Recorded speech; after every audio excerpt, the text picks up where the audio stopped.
Hey everyone, it's Jason. Welcome to a video for Cthulhu Death May Die. This is for Comic Book Extras Volume 2. If you're watching my videos, I keep up on my stuff. This is actually the first Cthulhu set I am doing. It's odd I'm starting this because I bought this with the CMON Comics Volume 2 pack. And now that the current campaign as of this video, Forbidden Reaches is coming out, which is set number 5 and 6, 5, potentially 6, are coming out. I've been looking at it, and I'm looking at picking up the rest of this game, so I thought, hey, it'd be a great idea to do the video for this. We are also going to, after this, jump in and do a relook at the Iron Maiden packs, which had some stuff specifically for Cthulhu Death May Die, which when I did the Iron Maiden unboxings, I did probably go over them, but being as I hadn't ever played the game or read any of the rules or anything, I was just speculating at what they all did. And now that I've had familiarized myself a little bit more, we can go ahead and re-go over them. So this is comes in the comic book, which is A Touch of Providence, which is book number 2. I unfortunately don't have book number 1. It is from what I understand, is a somewhat continuing story with this particular character here. Was in the first story, so he does continue with it. Otherwise, a lot of the new characters in here are characters in the boxes. So I will forewarn you ahead of time. If you are going to plan on reading this and you don't want any spoilers for the characters or any of that stuff, or for what's in the book, then you might want to watch the video. I don't know how much. They pretty much just say who the characters are. So I don't think it'll spoil them too much, but there's always just that heads up. I haven't finished reading the book, so I can't say for sure. I'm also not going to flip up through too much in here. Good. I just want to kind of show off some of the artwork, because it is kind of neat. So we do have some really cool artwork in here. Again, very old style stuff. I don't want to get too much into everything, because again, I don't want to spoil everything. And then sometimes at the end, I just want to see if they have some. So you have a cool picture there of one of the stretch goal boxes, which is really neat. Alright, so that's what we have kind of for that. Yes, you definitely want to check this out. It's really cool, kind of themes with the characters in the box. I don't know if it themed with the episodes in the box as well, but we'll find that out. Might kind of find that out at some point too. Alright, so then we also want to do a spoiler warning for this, because not just the characters, possibly spoiler for the comic book, but there are also episodes in here. So on the back, I'm going to cover this up quick, cover up some of this other stuff. I'm actually going to stop showing any more of this because we have this. So it says, Episode 8 requires Death May Die core box. Episode 9 requires Fear of the Unknown, which is set number 3, which is big box number 3, the core box to be played. So if you do pick this up, you are going to need that. There are 2 episodes, 6 investigators. There is a new monster in here to fight as well. But again, I don't want to reveal that just yet in case you don't want spoilers for who that is or any of that stuff. But we're also going to look through both episodes and all the different stuff in there. So we'll have to be keep an eye out for spoilers for that. That's the last time I'm going to say spoiler warning. So we're going to go ahead and hop into this and see what we all have. Alright. So first off, we have our big giant boards of characters. So yeah, each one is going to have some stuff. So let's just flip it over to the back side quick. We have Urza from Providence, Rhode Island. And I'm not going to read all that stuff. But when you know every day could be your last, does anything matter? That's a very good question. It's a very negative attitude to have, but it is a good question nonetheless. Alright. I'll readjust, sorry. Alright, so what does Urza do for us? Alright, before we look at his skill, let's take a look at his miniature here quick. So we have Urza here, bowler hat, big old duster jacket. He has a shotgun, which he's going to use with one hand. I don't know how good your accuracy is, but it's supposed to be more like a sawed-off shotgun. versus a full ranged one. But yeah, definitely cool. Alright, so let's take a look at his abilities. So, just for anyone checking this out that isn't familiar with the layout of a Cthulhu Death May Die Investigator, up at the top, of course, we have our sanity meter. Every time we hit one of the little red insanity icons, we can gain some bonuses, our insanity cards activate, and then we get to increase our skills. Now notice, there's only 6 of them, and there are a total of 9 upgrades, so you're not going to ever be able to upgrade unless you have something special, other cards to help you out. You're typically not just going to be able to upgrade everything, and plus the last 2 are right before you're about to die, so I wouldn't count on having them last 2. So count on dropping about 4 skills in here. It's either maxing out 1, or putting 1 in each and double up in some, or doubling up 2. And then at the end of the game, you can maybe get the last couple, but you don't want to count on that because you're probably not going to have them for very long. And then we have our stress icons down here, which lets you activate certain things by paying stress. We have our health, of course, you hit that, you die. We have our action bars, we have discovery cards on both sides, which will have some new discovery cards in both of our episodes. They're just extra items or companions or things like that you might get while doing the investigate step 3. You get some extra stuff. And then with our skills, which is the main focus, the top skill is always a star, so this is the one that is specific to each character.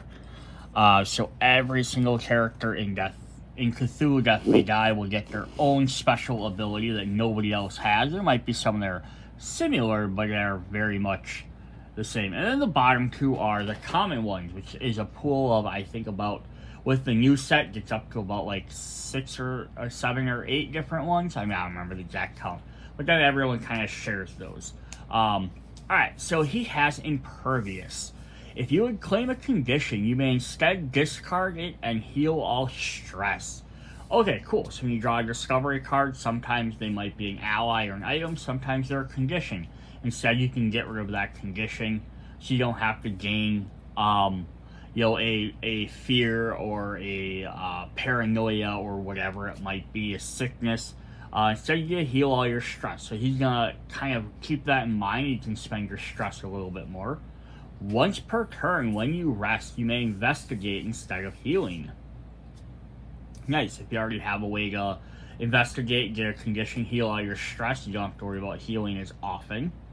Instead, once per turn, when you rest, you may investigate after healing. So that's even cooler too, because now you can investigate while healing. Plus, the other upside of that is, up here you rest. You have to be in a safe space, and you have to draw the mythos, and then this stuff might happen. Is that actually lets you then do your investigating before the mythos card happens, which might change whether you're in a safe space or not, or stuff like that. And his final level is you gain 1 free rest action each turn. This may be performed in an unsafe space, which that is actually pretty powerful too, because now you can rest anywhere. You can also investigate, and it's a free action. Since it'd be the first time you do a rest action during the turn, it doesn't cost you anything, and then you can always do it a second time. And then the thing is, when you have these, though, you can either do one or the other. It says, so it's either once per turn you can investigate instead of healing, or once per turn, when you rest, you may investigate after healing. You don't get to do both of those actions, but you can still rest twice. You can rest and do your investigating, and then rest and actually heal. So that's kind of cool. Let's just look at his other techniques really quick to kind of see what else he brings. He has Brawling. So whenever you roll an Elder Sign, you get a green dice when attacking a target in your space. So yeah, if you're attacking someone up close, he's going to get very powerful. When you attack you may attack any number of figures in your space with the wounds as you like. Level 3 there is when you have 2 free rerolls when attacking a target in your space, and his 4th one is when you attack a figure in your space, deal the full wounds to each target. So that's pretty crazy.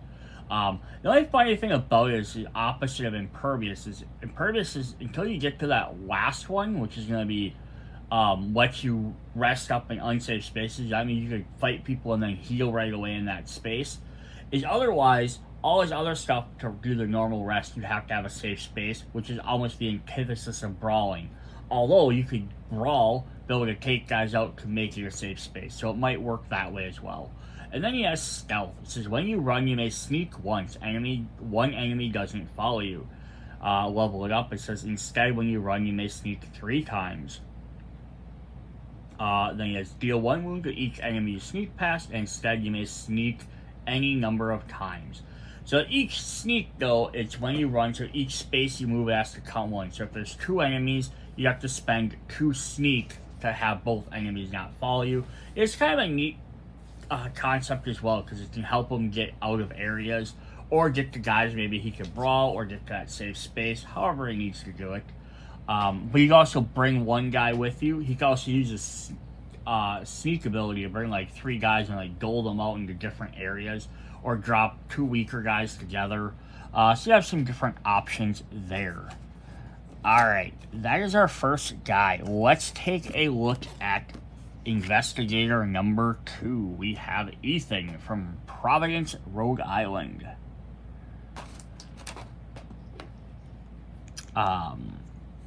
Ethan Willett. I guess they do have their last names on there.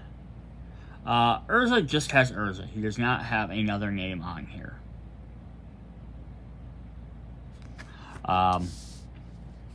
It says, the Dark Arts lead to Magnus. My hypnotic practices are our only chance to fighting against it. Oh, look at that. He's a nephew of Dr. Maris Brinker Willett, the physician of Dr. Charles Dexter Ward. So if you know the lore of this stuff, that will be familiar. So here is his miniature. Kind of fun. He's got his little study books. He's got his pocket watch there for doing hypnosis. I like that they didn't just automatically give every single character a weapon. I get like when I used to other CMON games like Zombicide. Makes sense. Everyone's trying to fight for their life. But in this game where some guys are they're investigators. They're not necessarily fighting. They're fighting for their lives at some point. But they're not always fighting for their lives. So alright, we can skip all the other talk about the other stuff. He has his special signature ability is hypnosis. Once per turn, you may take 1 stress to prevent all wounds from an attack against you. Ooh, that can be very helpful. And you level it up when preventing wounds with this skill, deal that many wounds to another enemy within 1 space. So it can be the one that just attacked you, or it could be the next one over. And it says, you may use this skill more than once per turn. That could be helpful if you get hit by multiple enemies. And if you max it out, instead, wounds prevented this way are dealt to each other enemy within 1 space. So basically, this guy's gonna like, the idea of that is, I think, a concept with hypnosis is you're tricking them to like paying the stress of trying to do a hypnosis while you're being attacked idea. Is you're convincing them originally that they didn't hit you, that they missed you with the hypnosis, and then you can basically trigger that into instead they attack somebody else thinking it's you, and then if you practice it enough, you can hit it on mass hypnosis and hit everybody. So that's kind of cool. His common skill, he has Arcane Mastery. So when making any roll, you may count 1 Elder Sign as a success. So that doesn't really help him with his top ability too much. You know, because he's trying to dodge stuff anyhow. Then instead, you may count any number of Elder Signs as success, and then he has, this is where it'll be helpful, heal 1 stress for each Elder Sign you count as a success. So now that would definitely trigger back to his hypnosis, so he can keep healing himself. And if you did max that out, you may count any number of Elder Signs as 2 successes each. So then he could use his hypnosis even more, he could get in the thick of combat a little bit quicker. With swiftness, it says, when you run, you may move 1 additional space. Nice, you move 4 spaces instead. If you have 1 free running action each turn, so you get good a second time. During a run, you may take 1 investigator with you when leaving a space, and then you have 1 extra action each turn. So the last one just gives you an extra action of anything. So that means the first thing you do every turn will be free. If it's a run, you'll get a first free one, and then you can do a second run, and you can potentially do a third run. So every 3 runs, it'll let you move up to 9 spaces, which will let you move all the way across. And you can run through and pick up all the investigators and bring them with you. So it's kind of a neat idea because as you're going through, you kind of start dropping stuff, but then you might have to be like, oh, like, this particular thing, we're going to need someone to be able to get us to this side. So you might choose swiftness over the arcane mastery. Very cool. All right. Let's hop into our third investigator. We have Jack Munzo from Durango, Mexico. Life has many colors, but you can see them in the kaleidoscope at the bottom of a bottle. So this is spoilers, I guess. This is the guy from the first extra comic book box. So he's in that set. He's making a return. One of the few times one of these types of games ever duplicates characters. Let's take a look at his miniature quick. He's got this nasty fish hook. It just wants to focus up on us. So there's his miniature. I'm going to scooch this out of the way a bit. I do love the aesthetic, though, because they're all very, it's the, like, what, Depression, like, 20s, 30s, that kind of era when all this stuff takes place. So they get some really cool looks and outfits, just again, as opposed to other CMON games, like, big one would be Zombie Side, where everyone's generally wearing more modern style outfits and clothes. This is kind of cool, different aesthetic.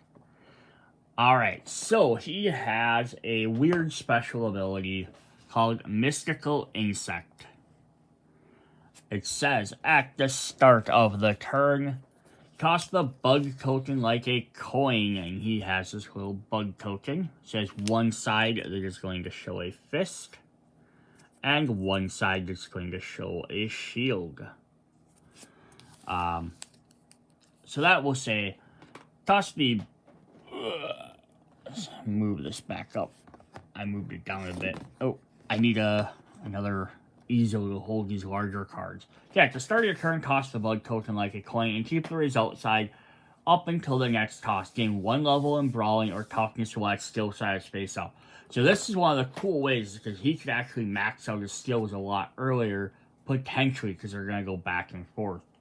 If you level it up, it says also after tossing based on the result, if you're brawling, heal 2 stress and toughness, heal 2 wounds.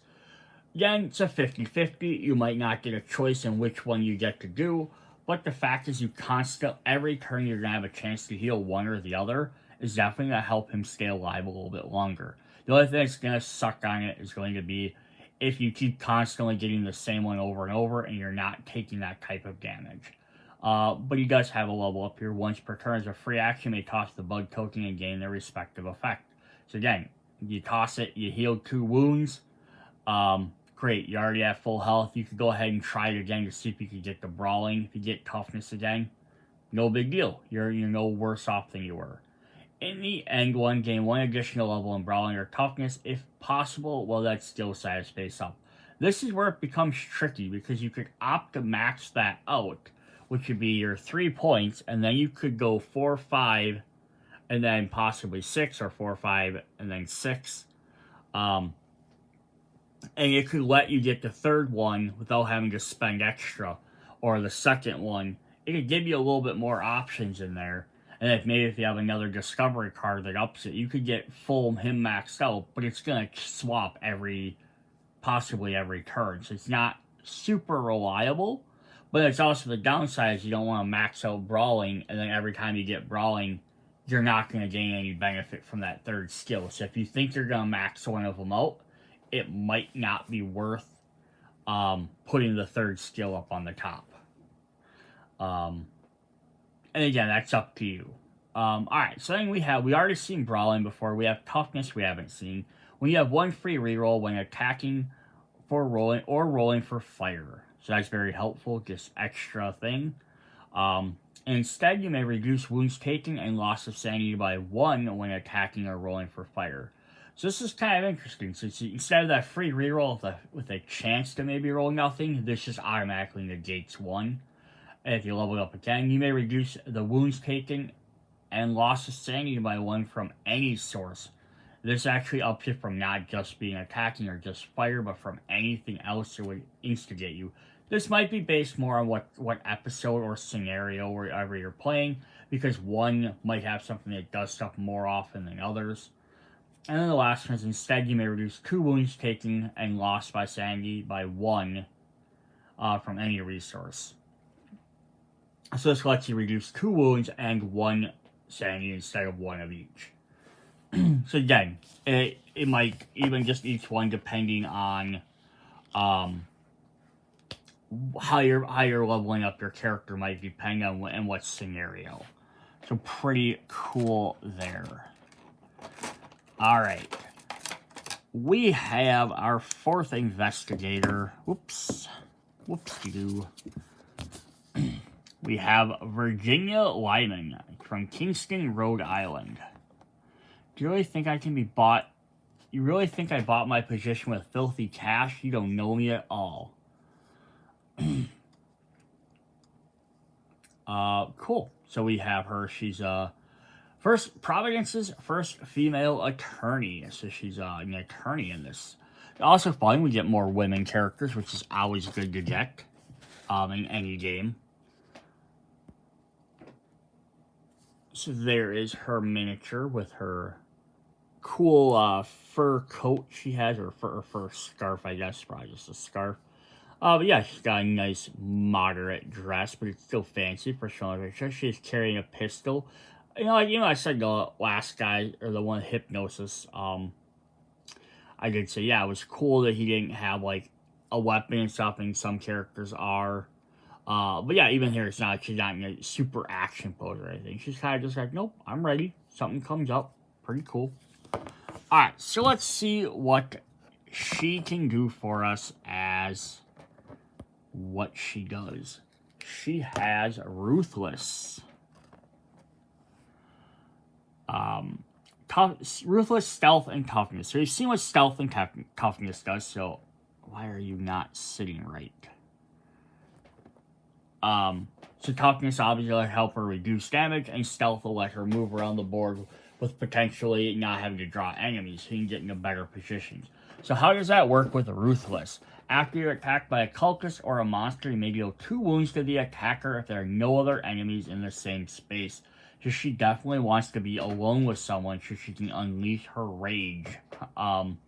Instead, you may kill the attacker if there are no other enemies in the same space.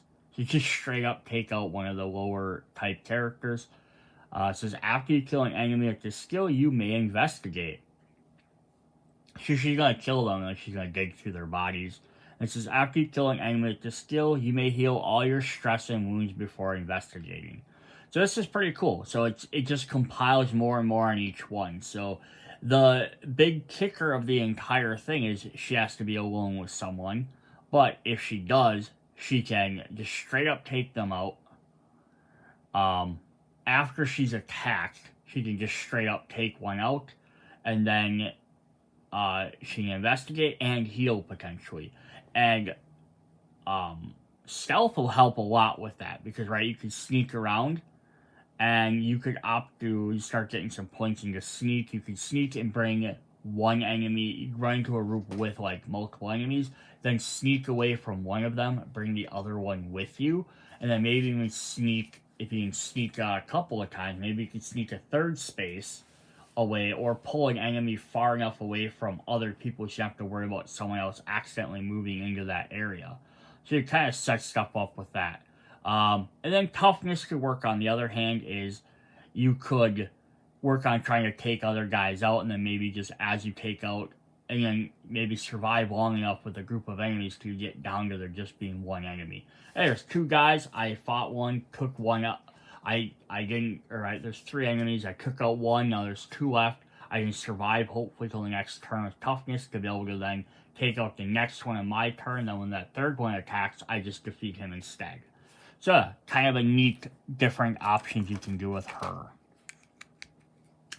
Alright.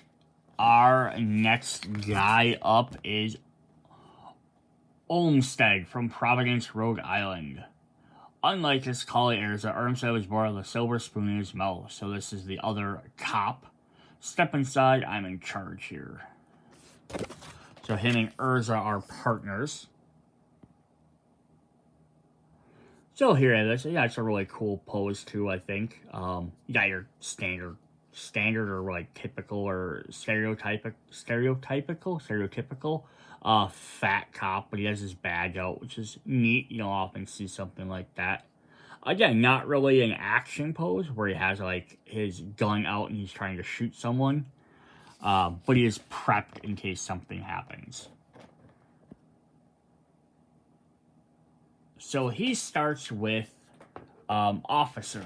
He also has Marksman and Swiftness, which we saw Swiftness before, lets you move additional spaces, which is, you know, that kind of ironic thing because he's a bigger guy. But his Officer says, when investigating, you may claim items or companions without taking stress. This could be very powerful. So that way you don't have to take the additional stress and you can gain more things. And it says, after you claim an item or companion, you may perform an attack if possible. So this is interesting. So this is kind of thing this does is in case you investigate something and a bad thing comes up. Generally, because otherwise you can only attack if an enemy's in your space, and you can't attack an enemy that's in your space and investigate. So if you draw a discovery card and there's something that pops up, you claim a companion or something that attacks you. We'll see what other way to get around that in a second here. It says, when you attack with this skill, you gain 2 free rerolls. So again, this is kind of like the last one. It's just going to keep compiling upon each other, but it has a specific use for it. This is when you attack with this skill, you may deal the full wounds to each other enemy in target space. So again, this is definitely very powerful abilities. Lets him do a lot of extra rerolls, free attacks, and stuff like that. But first, he has to investigate. A way to let him do that is with his Marksman ability that he starts with. You may attack a target 1 space away. So this is why he's able to do that, because he can initially just start with that ability, and he can investigate and then attack in the next space over. And then he also has gain 2 green dice when attacking a target not in your space. So now if you look at the other one, now he's also getting to roll 2 additional dice. And it says you may attack 1 target additional space away. So now he can shift to 2 spaces away, so he can investigate from a safer distance. And if he gets the last one, it says you may perform 1 free attack per turn against a target not in your space. Now that one's pretty cool as well, but it doesn't help with the ability up at the top, because the Officer ability, only triggers if you've claimed a item or companion. And since you can't investigate multiple times in a turn, that's not going to help you. So you could do it still if you want to max that out, but maybe you're not going to max out some of the other stuff. Or you can get Swiftness, which works with Marksman very nicely, because the run lets you get away farther or bring guys with you, so you can kind of protect your team while then turning around firing at a distance. Alright, then we're going to look at our last investigator. We have Veronique. Anything for my later. So same with Olmed and Erza, our partners, is Veronique works for Virginia Lyman. So yeah, she gets to work with, so yeah, two people that team up, 2 other people that team up, and then we have a couple other extra guys. So let's see what hers is. She's kind of like a detective, which is kind of fun. So you have like a very weighty-like Virginia, and then we have the detective shadowy figure. She's also holding a little tiny shotgun, a bigger hat. But yeah, like again, go out, add more ladies or female characters to the games, but you don't always need to make all of them like very feminine-y, dressy type characters, which is cool. Alright, oop, and I knocked her over. She has Marksman and Arcane Mastery, so we've just seen what Marksman does, which is going to let us attack from a distance, and then we'll see what Arcane Mastery does in a moment here. We have her unique ability, which is a Magical Seal. At the start of your turn, when you rest, you may place the Magical Seal, so she gets a special Magical Seal token, which is the same on both sides. Place a Magical Seal within one space of your investigators on the you may place a Magical Seal within one space of you. Investigators on the Magical Seal gain 1 green die. So this is kind of neat. She gets to summon this little magical symbol every time you rest, which is one of your 3 actions, so you have to be on a safe space. So there are some limitations to it. And there's only one of these tokens, so you can't rest, move somewhere, and then rest again and place another one. It's just at the start of your turn, and when you rest, you may place the Magical Seal. So you can do it at the start of your turn, and then if you move 3 spaces away and you rest, you could place it there as well. Or if you rest in 3 different spaces on your turns, you could definitely keep doing it, but it's going to move it each time. But yeah, it gets all your bonuses, so this is kind of helpful if you want to set up little combos with guys. If you're playing with somebody that put them in a spot, have a bunch of enemies get lured to you, now their attacking is going to get stronger. Or put it on one of your characters with marksman, like her. She can shoot and she gains extra dice, so you can hit from farther away. So there could be some fun things like that. They like our... so any guy that has any type of attacking or rolling dice. Probably for some of the other skills and abilities throughout the games as well. So it says, investigators on the Magical Seal gain 1 free reroll per die. So that's helpful as well. Investigators in adjacent space of the Magic Seal are also affected, so that just helps because now it's going to hit a little bit larger. Depending on the way the rooms are built up, it might hit up to possibly 4 or more spaces, depending on how many doors there are. And at the end of your turn, deal 4 wounds to all enemies on the Magic Seal. No, that one's pretty crazy, is right. Because now you can use it as a weapon instead of just pumping up your guys. And then, if you kind of have your guys sitting back and hanging out on there, maybe investigating until some enemies get to that space, either you could run away and let them walk into it as a trap, or you could hang out on that space, and as long as your characters survive, they're going to take a bunch of damage at the end of your turn. And that'll definitely be before they attack too, so again, attack again, so that might be very helpful. And then she has Arcane Mastery, which we haven't seen. It says, when making any roll, you may count. Go to see Arcane Mastery. Was that on the first one? We did see that already. Yeah, so that's going to get you successes on getting Elder Stars. So that could work very well with the Magical Seal, just being the fact that you get a rolling extra die all the time, which has a couple more seals on there. Or it could work very well with Marksman as well. When you combine the 3 of them and you get Marksman there, attack from 1 distance away, you get 3 extra die. And then, yeah, you can get some extra successes with them. Again, you can just stick with the first magical one and then just get a bunch of Marksmen. Or Marksmen be able to attack a bunch of extra die. Here you can have that to heal for each one you get. Yeah, some very interesting things you could do with her. So that is what we have for our investigators. So we are going to, I think we're going to call this part 1. We'll jump into part 2 and we will look at our 2 lost episodes, which we have episode 8 and 9, The Towering Inferno and The Cursed Lost Boy. Alright, so hope you guys are enjoying the video. Come back to check out part 2 of the comic book extras. See you guys there. Bye.